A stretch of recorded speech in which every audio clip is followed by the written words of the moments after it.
पर जा पहुंचा है। हम उस नजरिए को, उस सोच को, उस चीज को बेदार करने की कोशिश करेंगे जो कि आज हमारे मुआशरे में मतरूक हो चुकी है, यानी मुकम्मल तौर पर खत्म हो चुकी है।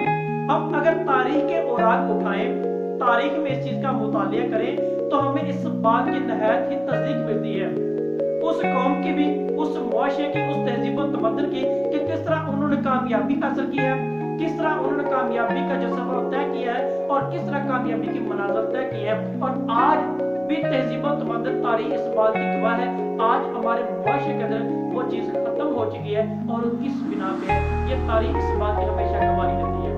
हम इस बात के हवाले से बखूबी तौर पर जानते हैं जो ग्रेविटेशनल फोर्स के हवाले से, जिसे कानून कश शकल जानते हैं। आज इस एग्जाम्पल या मिसाल की रोशनी में जानेंगे कि हमारे आज के मुआशरे का जो अलमिया है वो क्या है।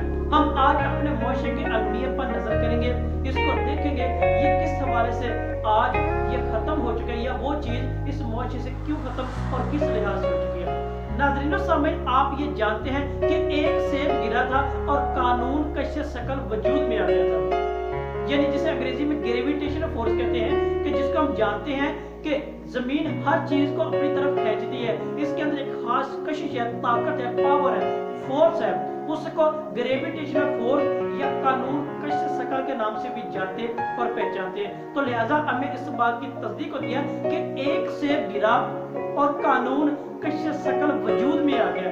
कानून ग्रेविटेशनल फोर्स जो है ना, लॉ ऑफ ग्रेविटेशनल फोर्स, वो वजूद में आ गया था।